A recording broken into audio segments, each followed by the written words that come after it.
Well, welcome. For those of you who sat through part one, we're about to start part two.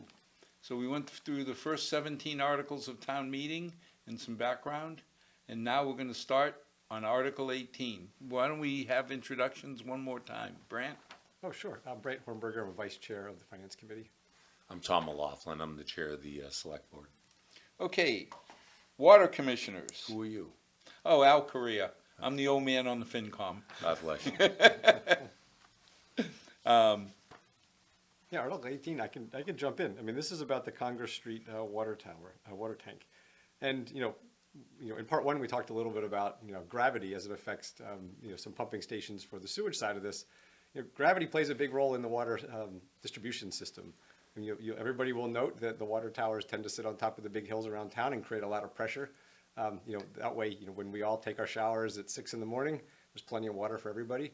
But also, more importantly, these water towers and these water tanks while they're storage help out in a case of a fire. So it gives an awful lot of water supply in an emergency.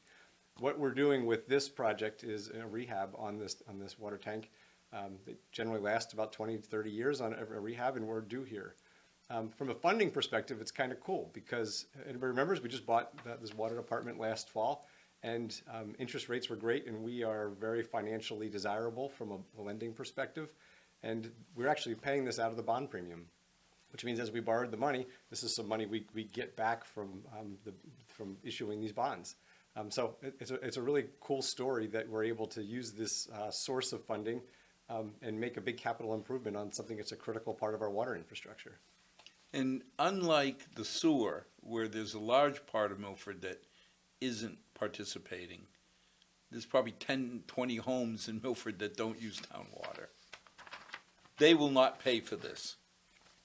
But I'd say, 90-some% of Milford are all chipping in because you need that safety. I think we have 3 water towers in town. I think you're right.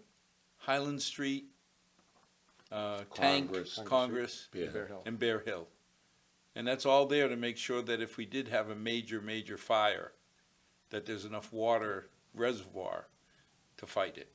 And, I lead the subcommittee for the water department, and I would just say briefly that even though it's not, part of this article, just for everybody who's listening, it's been a great story so far. Been great retention of the employees to come over, and the budget that's being put forward is exactly what we signed up for as a town when we signed up for the financial case to go ahead with the acquisition. So from a financial perspective and from an operational perspective, I'm very pleased with everything I've seen so far.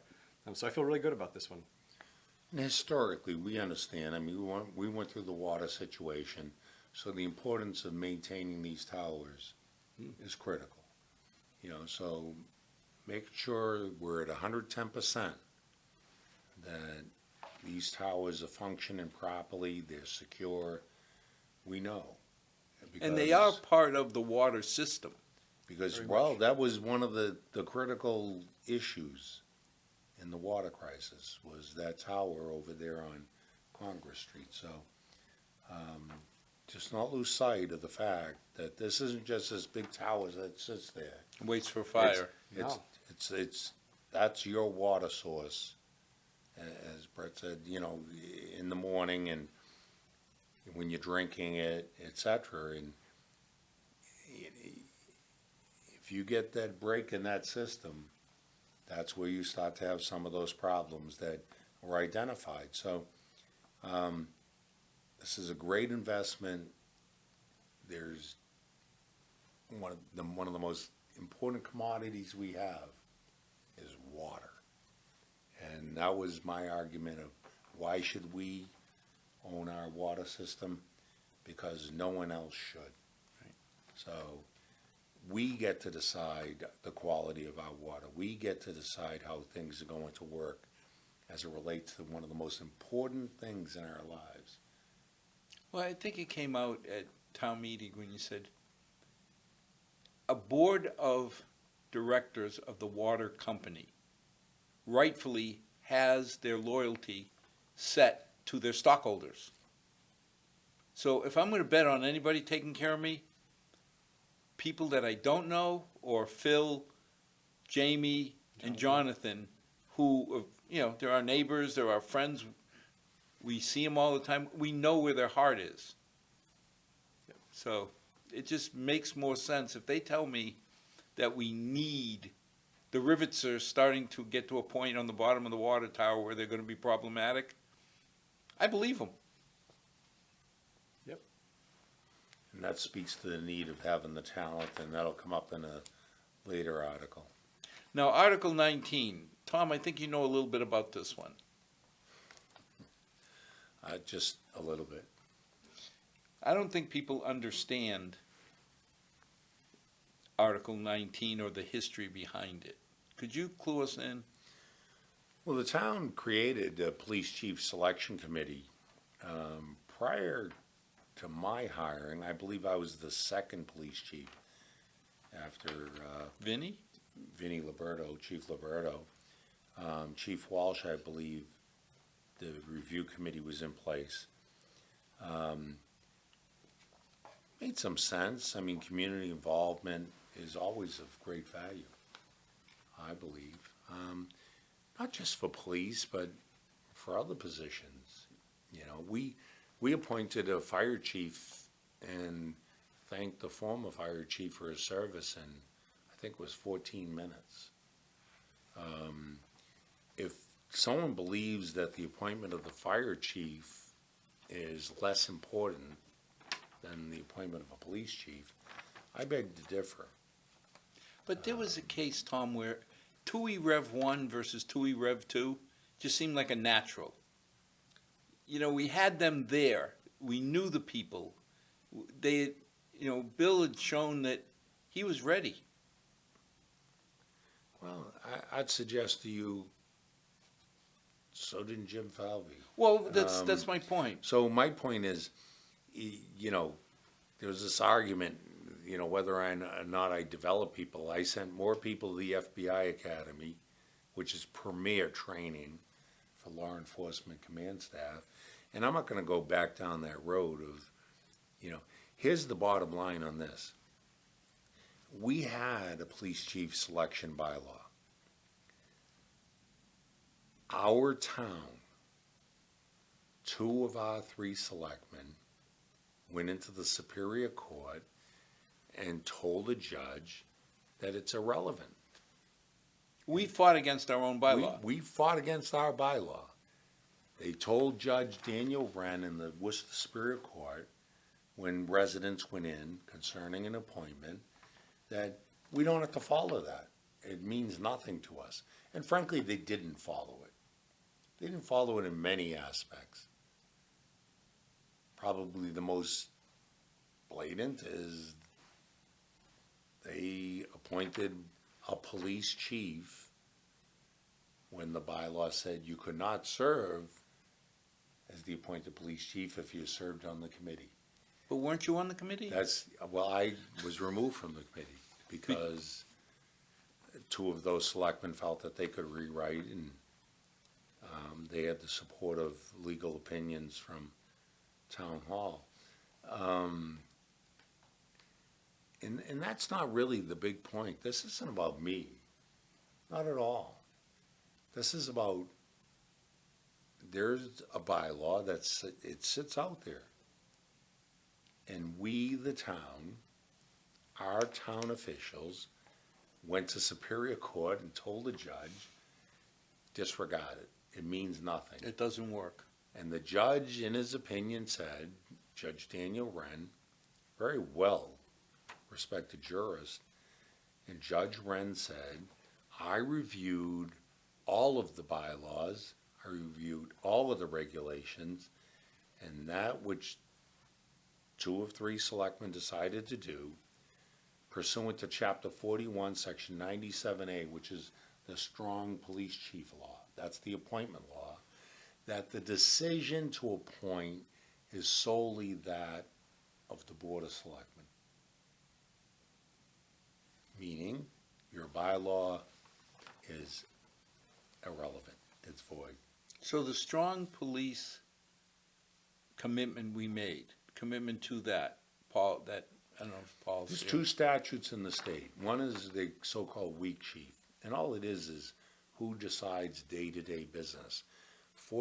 Chapter 41, Section 97, so-called weak chief the Board of Selectmen can say, we want you to assign this officer here, that officer there, this cruiser there, that cruiser there, okay. 4197A, which is predominant across the state, is the police chief manages the day-to-day affairs. The police chief is appointed by the Board of Selectmen, or in our case, rename the Select Board. The bylaw itself, the court took a position, that's advisory. They can do it or not do it. It's discretionary. So now, why would I need a police chief if the select board are gonna tell you how to hire, fire, manage, and assign? Well, that's the difference between those two statutes. If you go out, rural western Mass, your police departments, and even today, where the police chief is a part-time police officer, Oh, okay. and there's 3 or 4 other part-time police officers, otherwise, come 3 o'clock to 7 o'clock the next morning, it's covered by state police, whatever trooper's working in that neighborhood. Okay. So. That's not practical for a town like Milford. No, 30,000. most certainly not. It's more of, it's an accommodation to your particular I can imagine the chief environmental calling needs. the select board saying, Tom, can Joe drive the cruiser today? It might not have worked so well because Tom wouldn't be sure if he could drive his cruiser.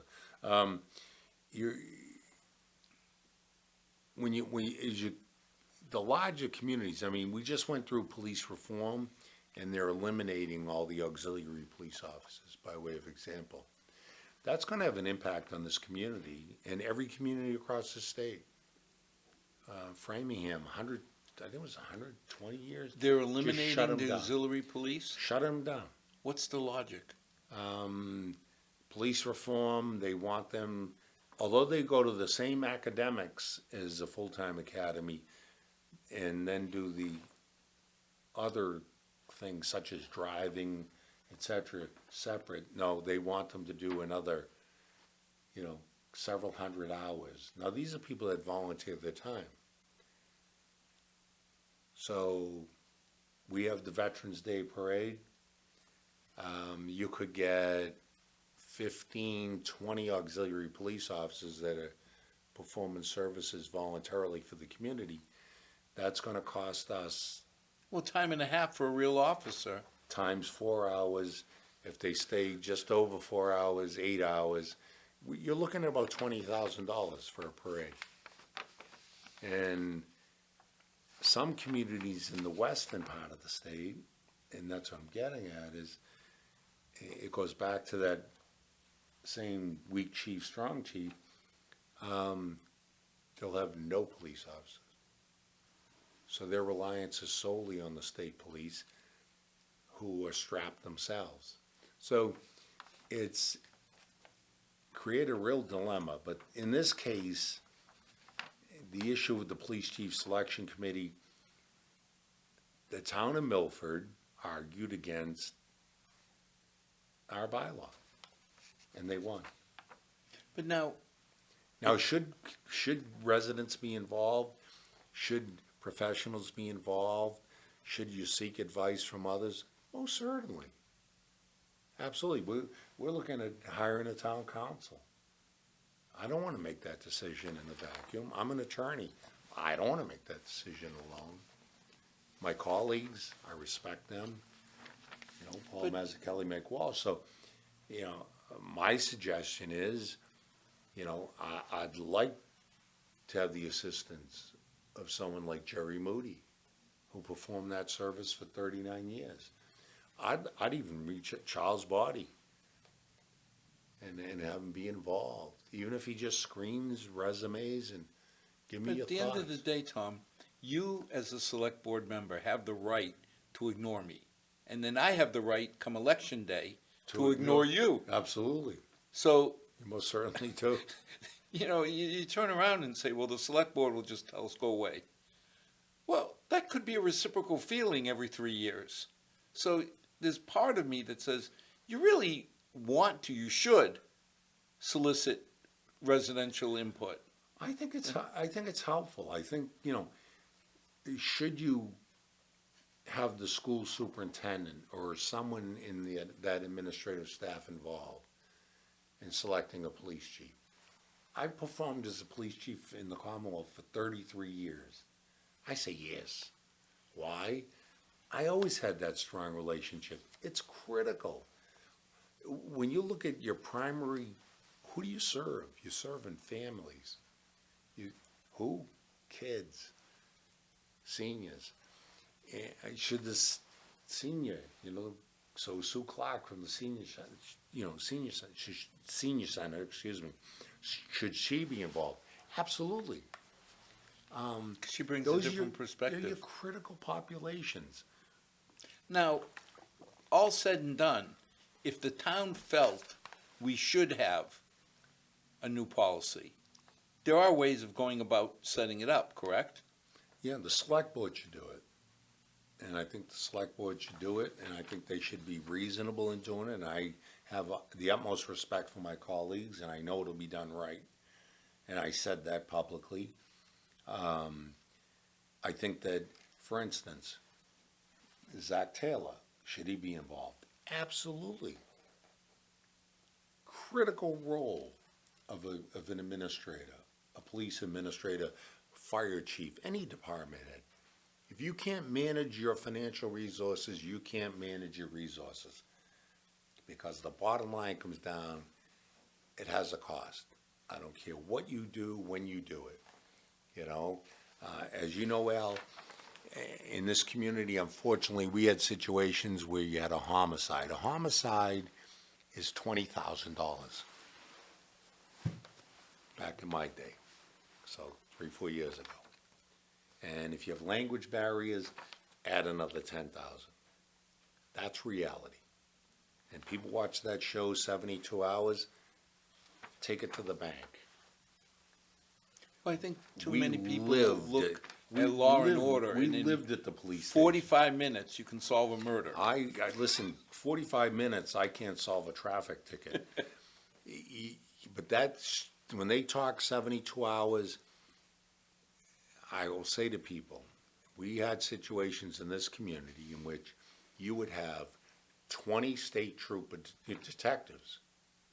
And some people are doing wires, some people are doing other things, subpoenas for records and phones and this and that.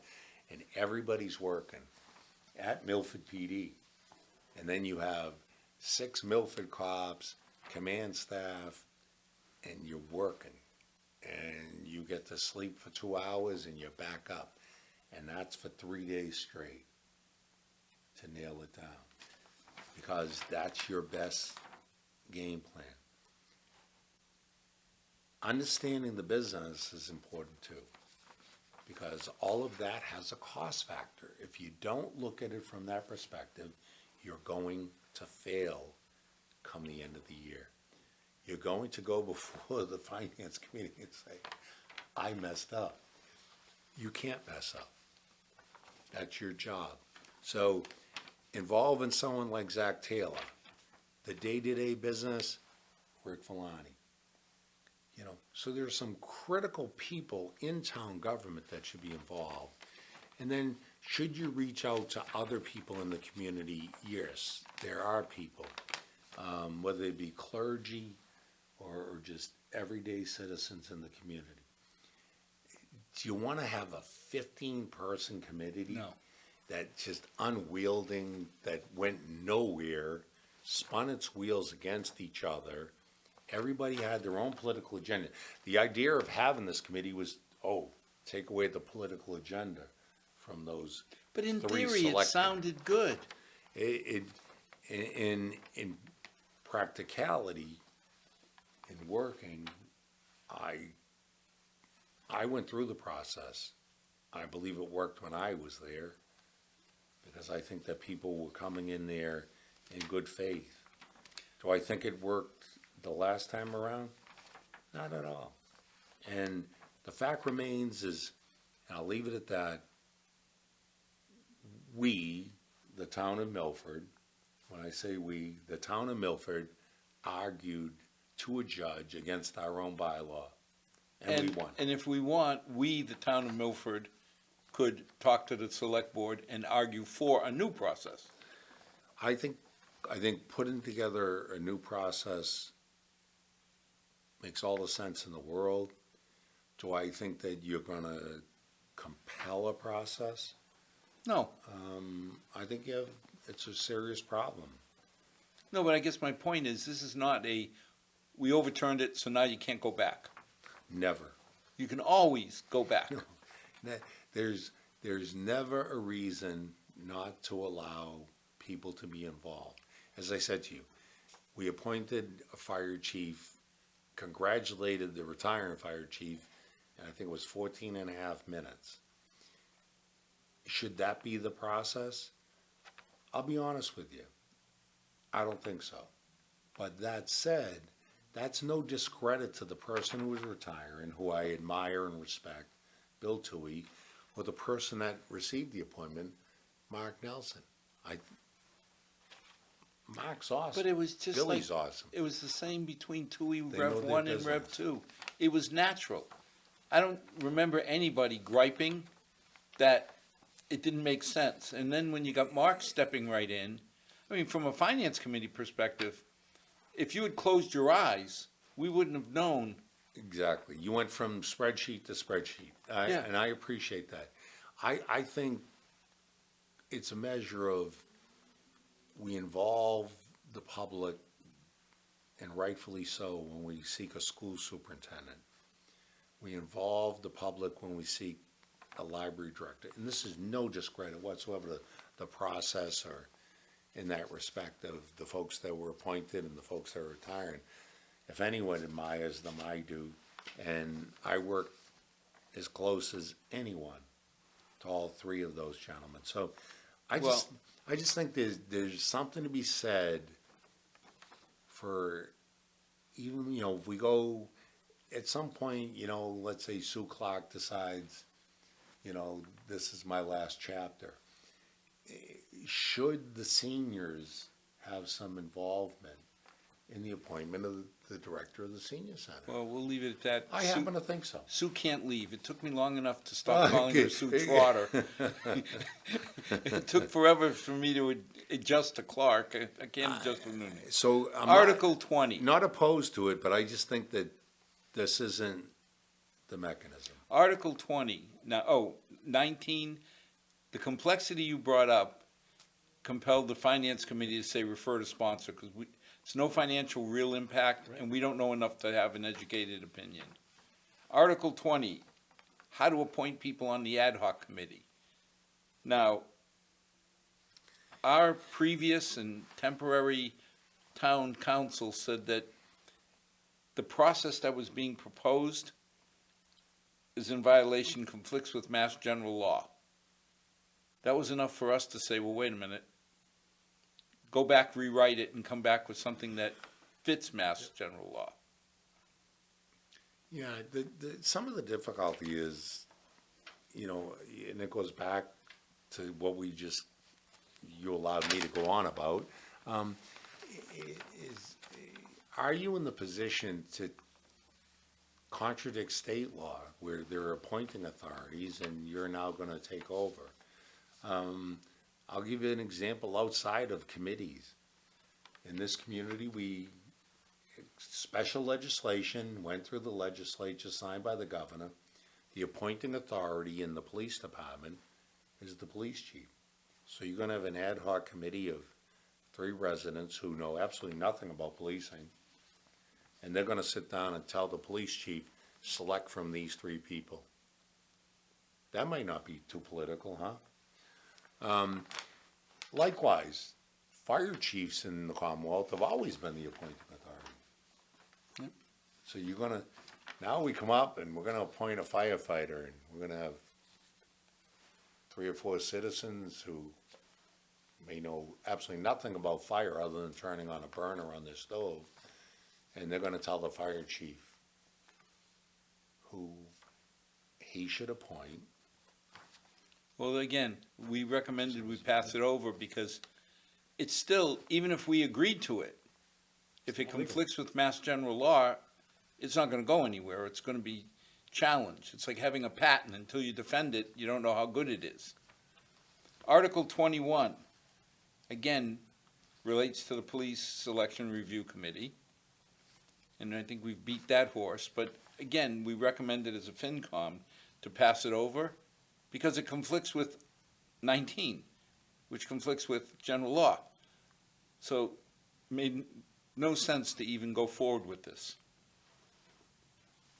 Article 22, conservation, again, putting land, this is down on Fisk Mill Road, under the jurisdiction of the Concom. No issue for me. No, Not a financial measure.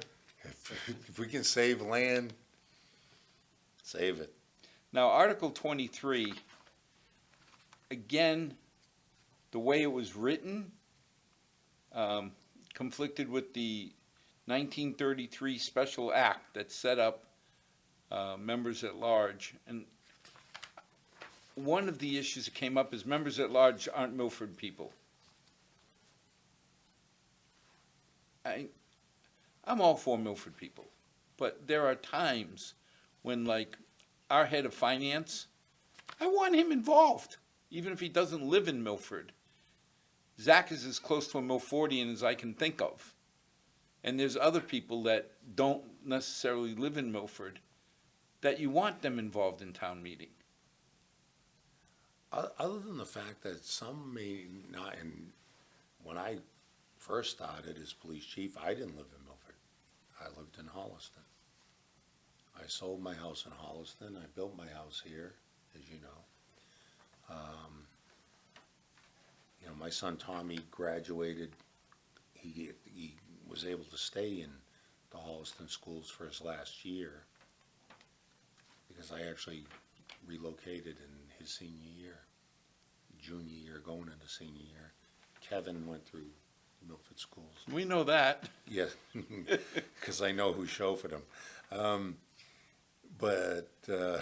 And she was kind to do it. Yeah, Tom, that was a battle he couldn't win. Your daughter's very His nice. youngest son had a choice of a young lady driving him to school, or his dad in the cruiser driving him to Or school. riding the bus. Or riding the bus. That wasn't a tough decision at all. She's much better looking than me too. But anyway,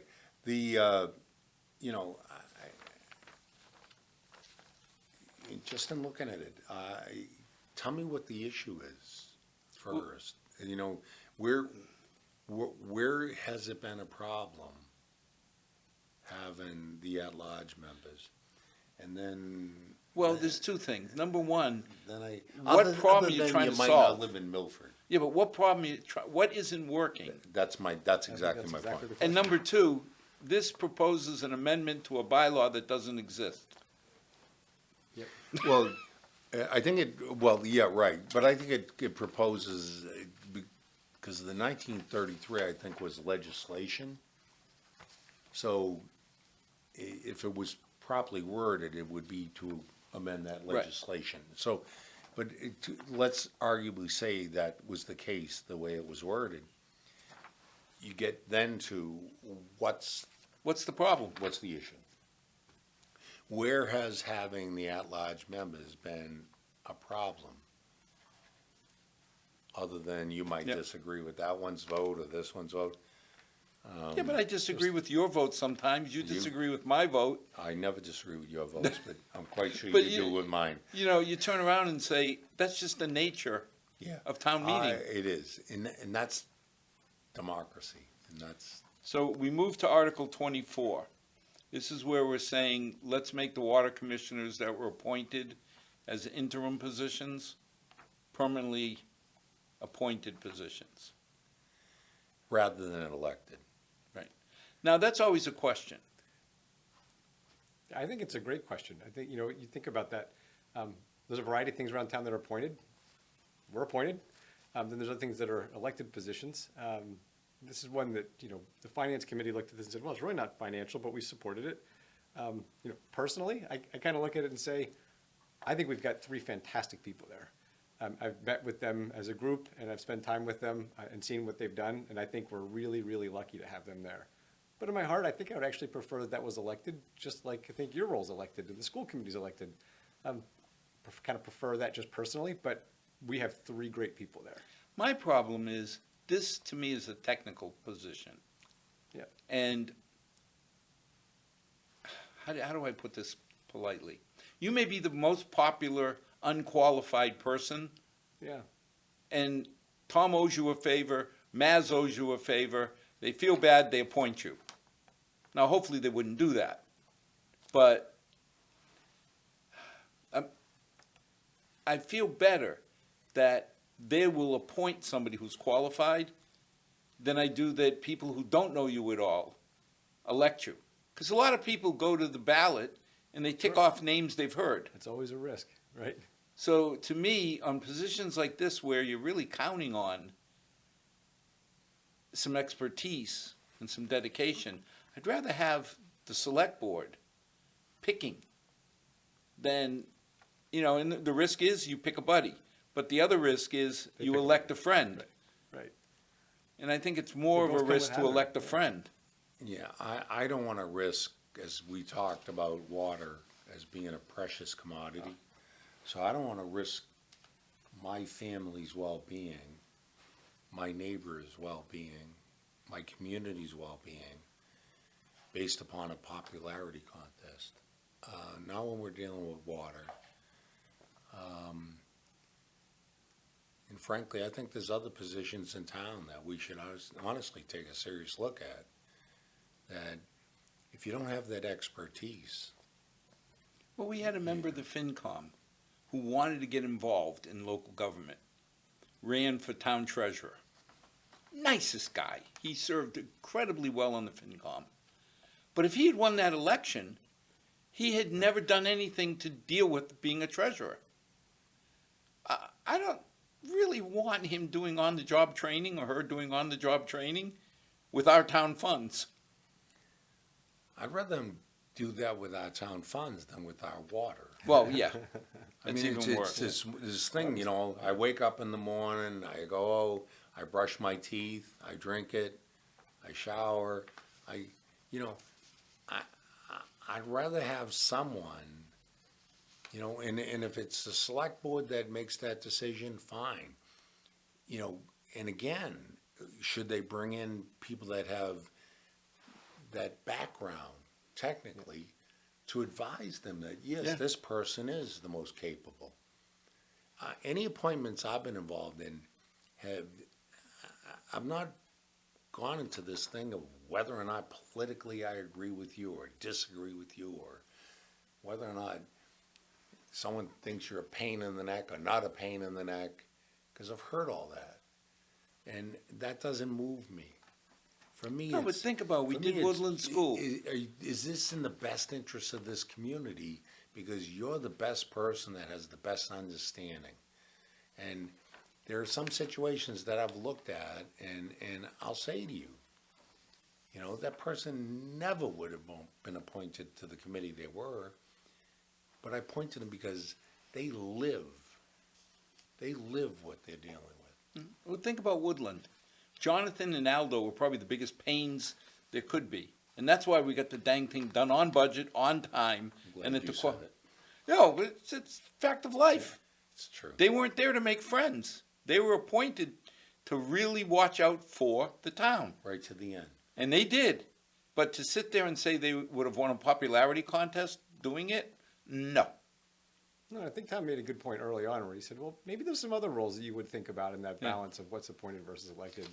Because, you know that it's a slippery slope. You pick the next appointed, or the next elected thing and say, can we afford for that to be a popularity contest? And that's a little slippery, right? You Yeah. could- Okay, Article I'll 25. give you the example, if I could, just real quick. My opinion, this is Tom O'Laughlin speaking only, not the select board, just me. Highway surveyor. I don't know a single thing about paving roadways. No. Me neither. Not a, listen, I can do the math, and I would be a great carpenter if God applied my brain to my hands. It doesn't work that way, okay? So, and my point is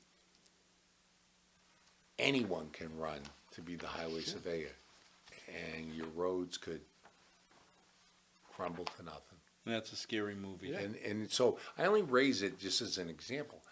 When you're dealing with a commodity such as your water, I'm just, my opinion, I think that you have someone that appoints them, and from there, you bring in professionals that understand that, and there are people out there.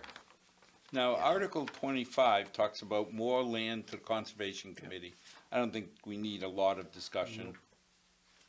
Article 26, this was an interesting one. Again, we recommended it be passed over because it didn't make practical sense. Setting it up the second week of June, and this all started because we were renting space, we thought, at the Italian Vets and the Portuguese Club.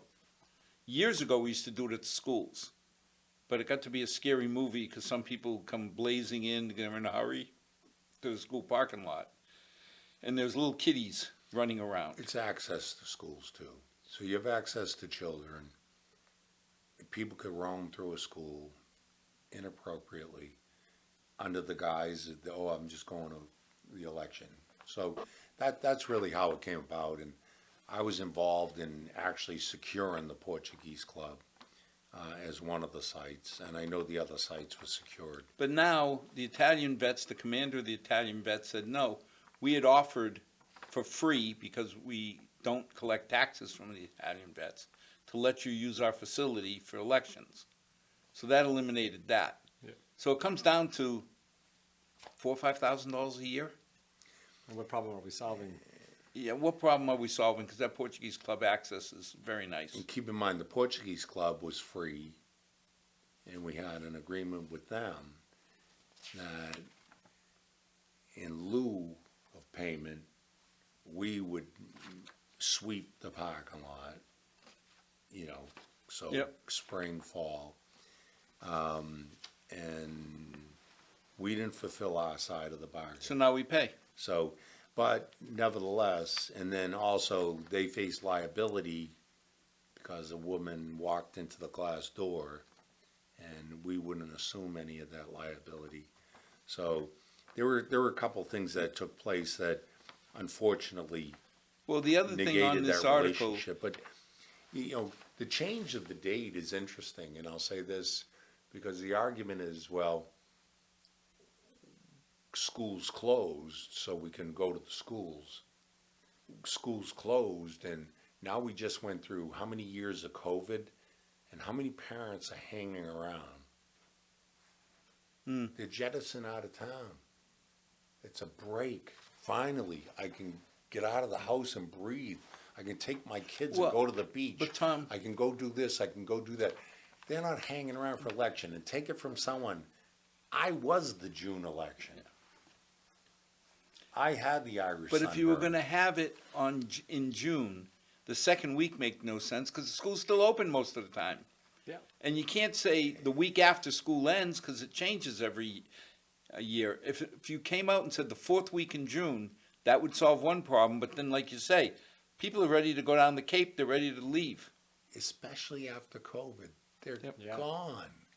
So, if we go back and look, and Brian and some of the others came, before our board and discussed this with us, and the discussion around it was, and they actually had more numbers than I did. And what they found was the number of votes at the polling place, there wasn't such a huge increase. I mean, there was an increase, but it wasn't so significant that it was gonna rock you. Right. I mean, Guys, it went from, we got to move on. real quick, 1,600 to 1,800 or something. Most of the votes, absentee votes, early voting. So- Article 27, PEG access. This is just a change in the law that says the schools can accept money from the allocation of the cable. Absolutely. The other thing you'd say is maybe someday that could be in Article 6 with all this housekeeping. That's a good idea. 28, to put $100,000 away for expanded audits. Yeah, this was a healthy conversation, and I think, right now, so first, it's important to know that the town is audited. Zach Taylor does a great job running the department. We do audits. He complies with all the laws. I think he's certainly got some discipline around audit and sees the value in audit. When we talked about this, the fundamental question would be, what problem is this solving? What other towns have gone and hired a supplemental audit, and what have they found that would inspire us to spend this money to do a duplicative audit? We had a healthy conversation around that, and it wasn't clear what we would get from that. So I think that was sort of how we left it with the sponsors. And again, it was, if we can expand, because we have the same auditor, and that was something that the state always says you should change every 5 years. Well, Zach's been changing partners, Yep. not audit firms, but partners. So he got a different perspective. But the question that came up and why the FinCom voted unfavorable is, well, we pay $30,000 a year for a general audit. Maybe if we paid a little bit more, if there was a problem or something, you could pay a little bit more and go deep into one little area. But $100,000 seemed a little over the top. A lot of money without a target. Article 29, more land for conservation. This is Charles Street, adjacent to the Charles River. It is what it is. Now the next two, Articles 30 and 31, are interesting. And Tom, you've lived it. We have a 3-person board, select board. And the next two articles are to increase it to a 5-person board and a 7-person board. Do you want to comment on that? I think if the board is functioning to the liking of the community, whether it's 3, 5, or 7 is really irrelevant. I served as a police chief and answered to 5 members of a board of selectmen in the town of Wayland, 5 members board of selectmen in the town of Wellesley. I answered to a board of directors at the Transit Authority, the MBTA, as the police chief, and it was far more than that. And then here in Milford, 3. And for me, I just don't see the difference. I think it's, if the board is meeting the needs of the community, they're meeting the needs of the community. If they're not, don't vote for them. Well, overall, this violates our charter. Right. There is a, to me, this is like a constitutional amendment. This is a big deal to change a fundamental principle of our charter. And there's, well, you're a lawyer, you know better than I, there's a way of setting up a charter commission and going through it. That's not easy, and it's designed intentionally not to be easy. Right. So both of these we recommended, and the sponsor said he would pass them over. The last thing I'd like to say about them is we asked, what's the problem we're trying to solve? And one of them was really around, opportunity for more diversity on the board. And I think that actually is kind of attractive. But I don't know necessarily that just adding seats increases diversity by itself. So there's something interesting about that argument. Obviously, this isn't going to go forward because this isn't legally proper. But there's more to do besides open seats up to encourage diversity on the board. Absolutely. The last woman we had on the I board agree. was Marie Parenti. So there's ways of doing that. If we want diversity, vote it in. Well, if 7 doesn't work, then what do you go to 9. 9 doesn't work, we'll go to 11. At what point do you reach that which, and when we speak about diversity by whose terms? But you tip the scales then, because all of a sudden you make it ineffective. When you get too big. Yeah. Well, look at our committee of 15. I mean, we've come lot of so people. close sometimes to not having a quorum because we needed 8 people. Yep. Article 32, by the select board to have facilities director and building commissioner under contract. I think that goes back to our discussion around Article 2 It does. and the ineffectiveness of Article 2 for many, many, many years. And your ability to recruit and retain capable people over, not necessarily, see, as we discussed, Brett, we were talking about, the issue of this present process and Al, how it will evolve and we get to stay in tune with what the market is. What doesn't take place is the person who you want to bring them in as the building commissioner, which they're very hard to get, facility directors, very hard to get, along with a number of other professional positions. So you want to bring them in and now you're going to start them at 2 weeks vacation in the second year. The first year they get none. And they're leaving a position where they have 6 weeks vacation because they have 20 years experience. So it's how do you get to some of those other benefits, those other things that are important to them and their families, so that they come here, they do a good job, they want to be here, and they want to be part of the community. And again, the FinCom looked at it and voted to support it. I thank you, because I think that in looking, my sense of things in looking at the latest work of Article 2 is salary and wages would be less of an issue in a contractual agreement than benefits. The person that's leaving, I left positions, when I left the position here in Milford, I had, I think, almost 300 sick days.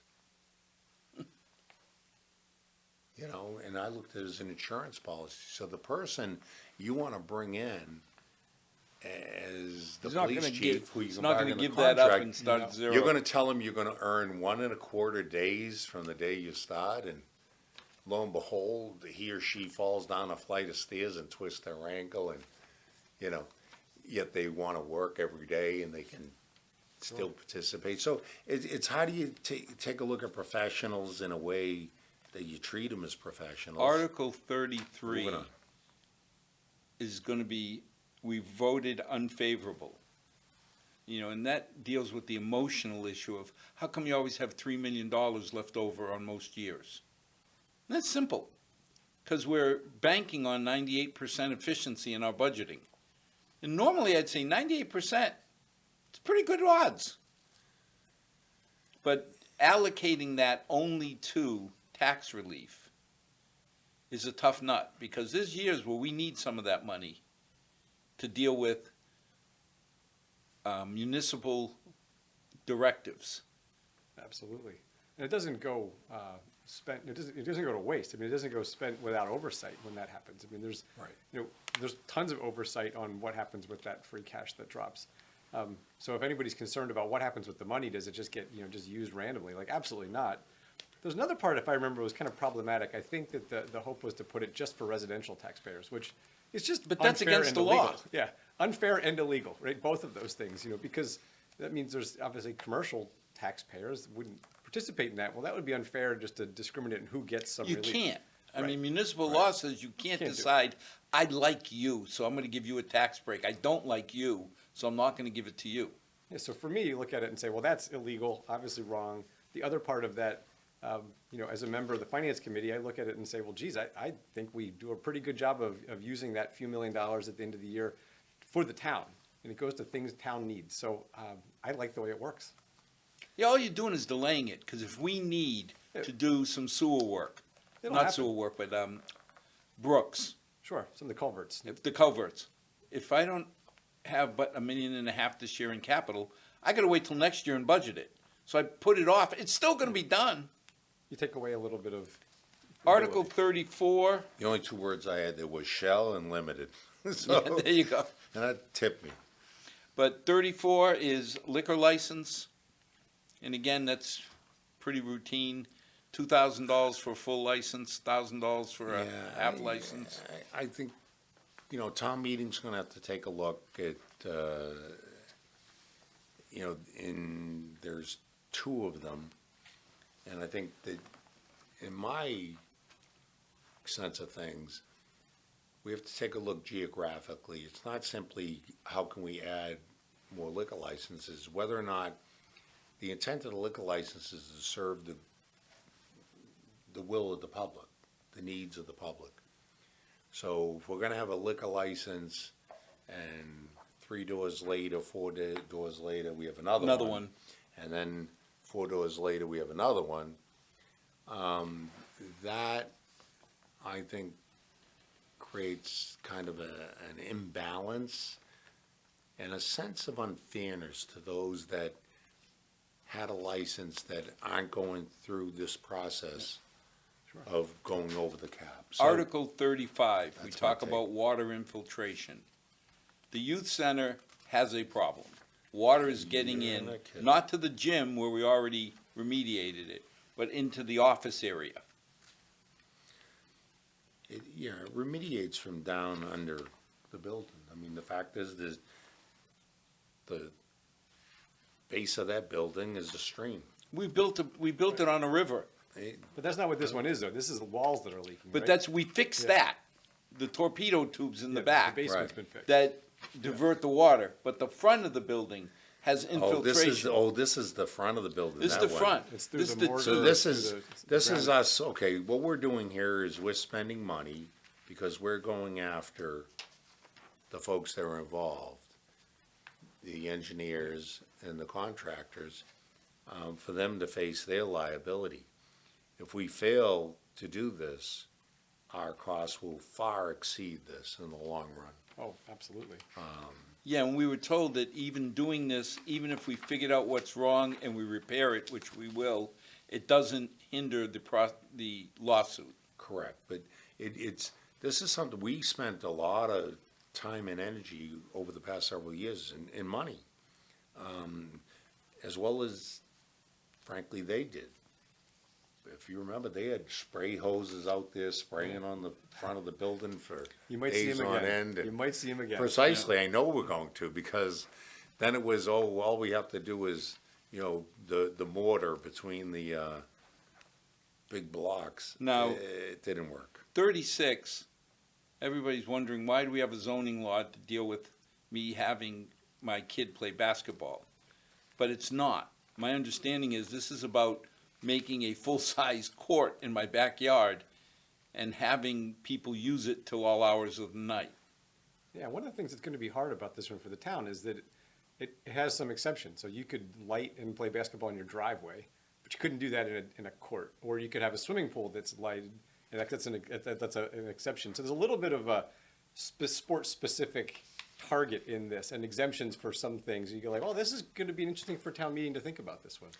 I agree, and I attended the planning board meeting on Zoom the other night, and much of the discussion, even with the planning board, was around some of those exceptions and how it all works. The issue that we're dealing with is, if you take your entire backyard, and the example I'll give people, and they're welcome to do it, if you go in the old Milford National Bank next to the police station and look over the fence, the entire backyard is asphalt, and it's volleyball courts, and there's concession stands set up, and it's 9 o'clock at night and I want to go to bed. it's 11:30 at night, 12:30 at night, and you have 3 police officers working with a supervisor on a midnight shift, and you have 300 people. So whose responsibility Well, is it? That one, we're gonna have to leave to the refer to sponsor. So it really, in the question Paul Mazzucchelli raised, just, very briefly, that if we don't deal with this now, we're going to see, Paul accounts for, I think, 4 or 5 in the community. One, they actually filled wetlands. Yeah. And And I it's, broke another law on that one. and Yeah. it's major controversy, which he has had to refer to the state because of some conflicts within the town government. But in any event, it's, okay, do something now so you don't end up with more, because then when you put it in place, all of those are grandfathered. So we run into 37, we already talked about liquor licenses. This is a half liquor license at the mini mart by the library. So so Charlie's Mini Mart You know, and as I said, you know, Charlie's well-known, been in this been there community forever, and the family, but I think, again, it's a measure of taking a serious look at location. Are there other establishments within a distance of that establishment involved in the same business? And are we just stacking them one on top of the other simply because someone wants it? Well, we'll see, that is when we refer. Article 38, a resident brought up a point that we should allow or mandate remote access to all public meetings. We recommended, and the sponsor agreed to pass this over until he can rewrite it, because he combined 2 or 3 different things together. There was a practical point of view that we just don't have the infrastructure to do this. Right. And there's a couple other parts that, I mean, this is all really well intended. I mean, it's really all about trying to drive transparency, and we're here tonight to try to help with transparency, so we're committed to it. There's some parts of this, besides just the Zoom kind of coverage, that, you know, we're probably against open meeting law, you know, in terms of how they worked, in terms of how meetings are run. So there's some stuff to work out here, Well, but the spirit is good. Certain committees, like, I am going to start adding invitation to speak to all of our postings. But that, according to municipal law, says you can come in and speak. Right. The FinCom cannot have a discussion because it wasn't on the agenda of that meeting. Correct. So it would be better, what I recommended is, if you as a resident wants to have a discussion about a topic, talk to the chair. Call Tom and say, Put on the would agenda. you Yeah. put on your agenda that we want to discuss this? Absolutely. And go from there. And I'll be honest, I felt a little bad about this one, but, because I think that the spirit was really good. It just needs to be reworked. Well, it's just going to be reworked. And Yeah. the last 2 articles, But can I just, on that point, you know, you can say, go talk to the chairperson, but the chairperson makes the decision of what Right. ends up on the agenda. So if they don't want to put your issue on the agenda, then essentially you're shut off. My position has been on the select board, I will not shut anyone right, from public speak. You're welcome to come.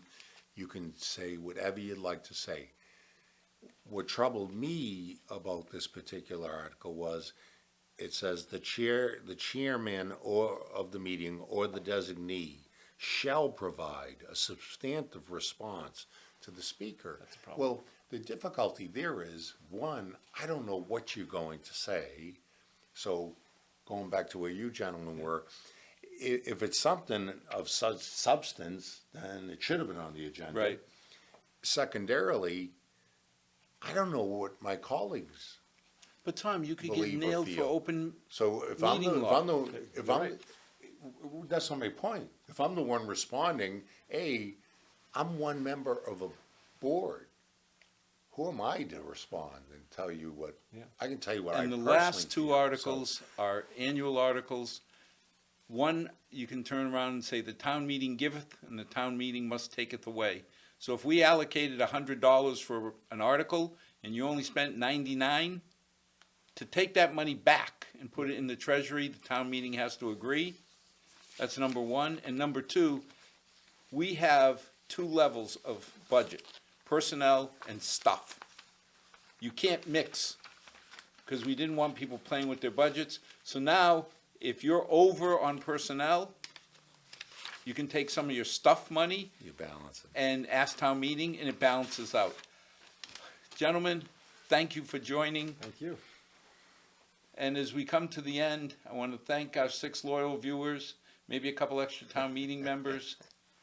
As always, may God bless, may tomorrow be a better day than tonight, and thanks for taking the time. And please, consider becoming a town meeting member. Good night, all.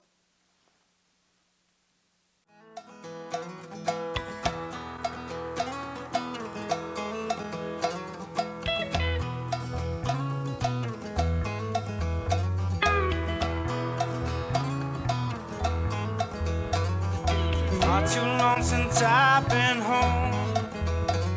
Been running all my life just searching for my soul.